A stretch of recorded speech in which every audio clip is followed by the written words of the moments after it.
He is our last speaker for the day. A.J. Young and his life partner Adrienne Young are what I would call the dynamic duo. They are both founding members of the Poor People's Campaign of the Shenandoah Valley. I speak of them together because they are a unifying force and a presence on social justice issues and equality for all people. The energy, enthusiasm, and tireless energy that they both have is beyond comprehension. I now present to you Mr. A.J. Young.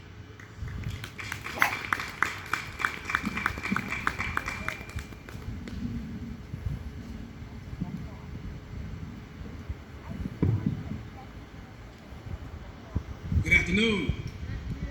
Good afternoon. I certainly would like to acknowledge the presence of the other area coordinators of the Poor People's Campaign of the Shenandoah Valley. Wave your hands over there, ladies. We got some other coordinators from the Poor People's Campaign. Give them a great big hand clap. I want to thank Sheila Ahmadi and Voter Equals Change, the committee that put this event together. Give them a hand clap as well. At this time, I'd like to honor the presence, the ancestral footprints of the Monacan tribe, because our indigenous folks are oftentimes left out of the conversation when it comes to social justice. In 1940, Albert Williams was lynched in Brownsville, Tennessee, for working to register black voters as a part of the local NAACP. In 1948, Robert Mallett, a prosperous farmer, was lynched near Lyons, Georgia, for simply casting his vote. In 1935, Reverend T.A. Allen was lynched for organizing sharecroppers. In 1884, Calvin Mike voted in Calhoun County, Georgia. A white mob attacked and burned his home, lynching his elderly mother and his two young daughters, Emily and Lily. I had the opportunity about 2 weeks ago or so to talk to two men who represented two different age demographics. One was a younger man, one was an older man. The conversation went just a little bit like this. I said, "Hey brother, are you registered to vote?"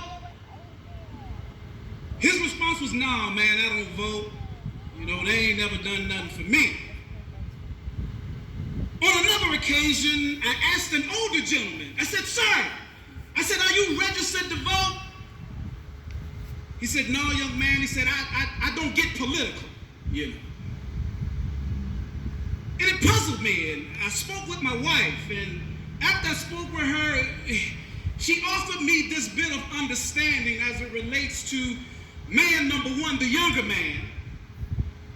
She said, "You know, babe, it's young people, many people don't understand that it's not what the political system will do for you, it's what the political system will do to you if you don't vote." And then I thought about the exchange with man number two, and I found it interesting that when folks say that they aren't political, the powers that be, to include the heads of the companies that you work for and or the state and local agencies that employ you, are very political. And when they vote and how they vote invariably affects you. I like to say it like this, and if you have any plans in the next 3 to 4 months to leave planet Earth, it behooves you to cast your vote. I'd like to thank a local hero here in Stanton. I don't know if she's around, but Miss Barbara Lee. She's been on the battlefield, as they say, for a long time, registering individuals to vote. And certainly we can follow her pedigree as something that we should all aspire to follow, and I'm grateful for her example. Just give you a little bit of history here. In June 2013, the Supreme Court of the United States struck down the heart of the Voter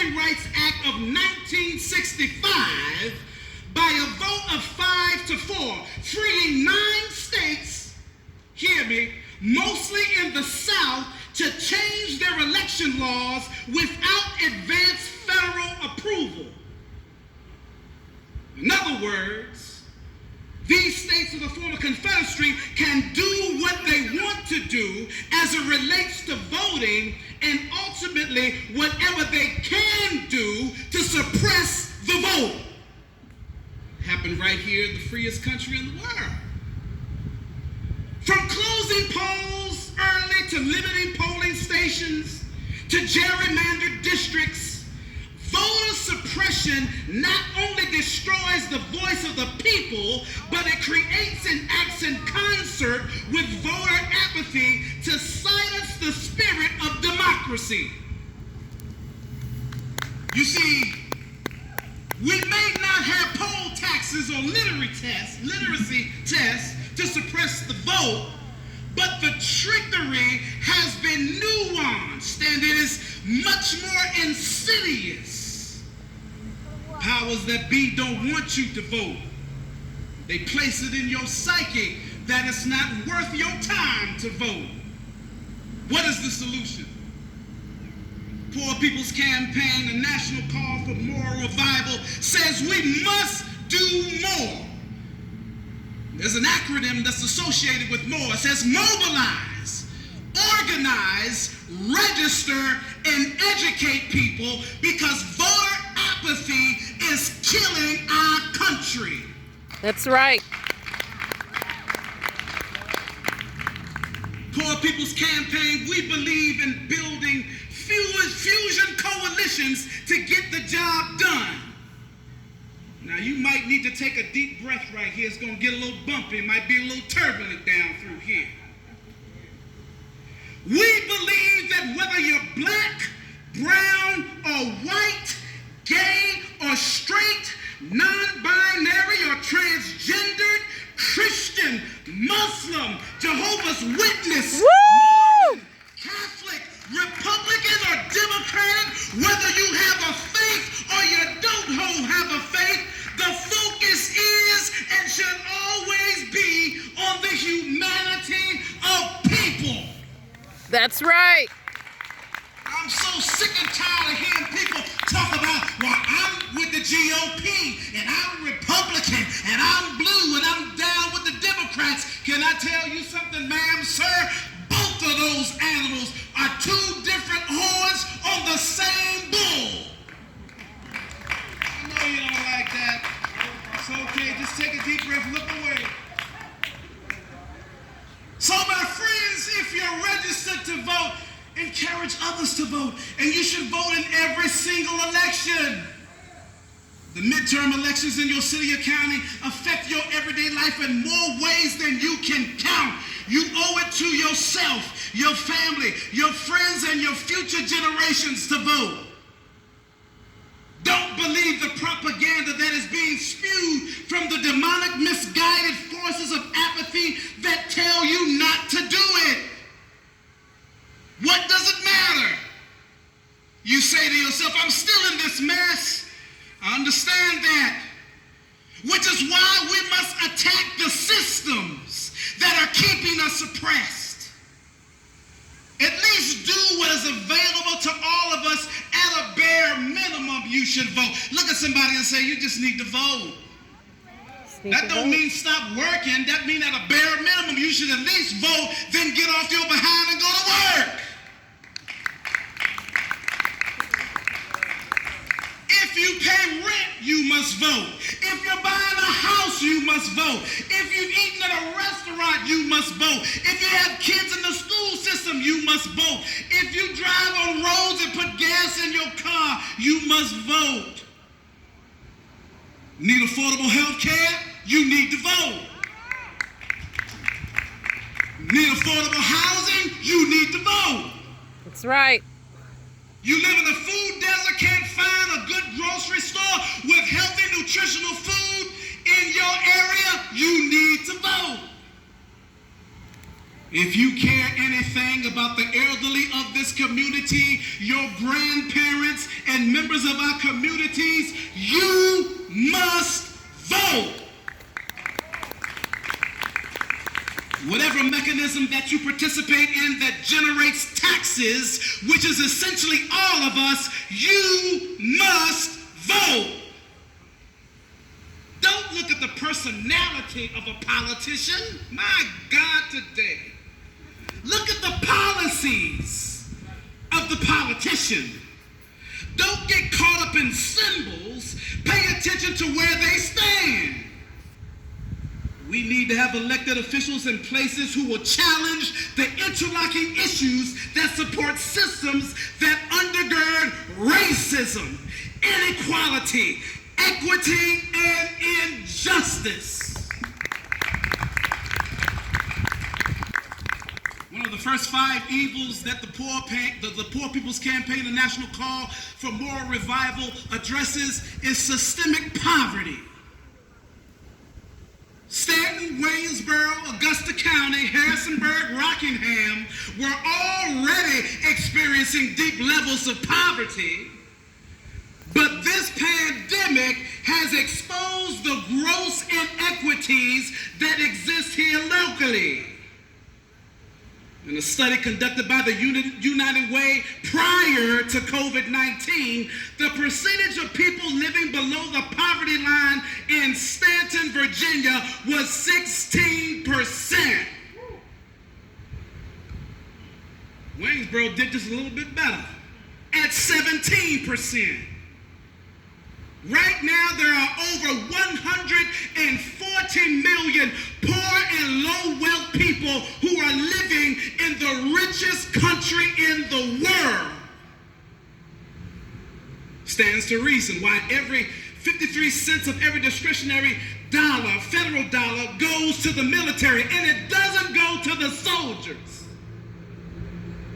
Because the average soldier is struggling to make $35,000. You know where all that 53 cents of every federal discretionary dollar goes to? General Dynamics. That's right. To pay their CEOs. Yeah, you can clap right there. Raytheon. Major defense contractors that have their tax shelter in Northern Virginia. That's where that 53 cents of every federally discretionary dollar goes. 43% of people in Virginia are poor or low wealth. They're not lazy. It's not that they don't want to go to work. We need to fight poverty and not the poor. Last thing, because I know y'all tired.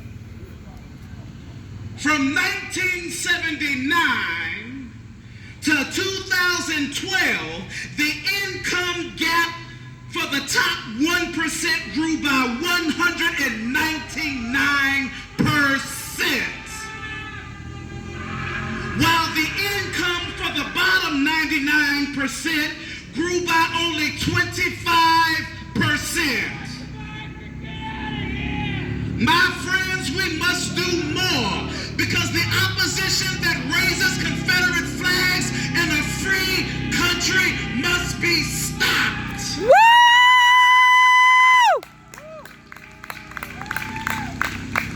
Dr. Martin Luther King Jr. said some time ago, before his murder, the time is always right to do what is right. That's right.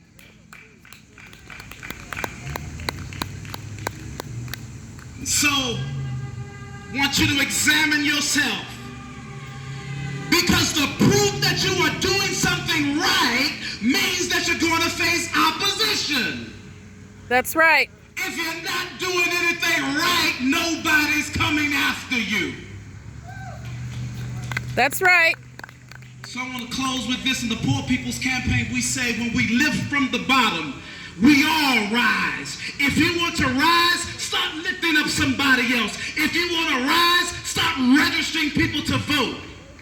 Because without exercising that democratic process, we will see another 4 years of what we don't want. Thank you. All right.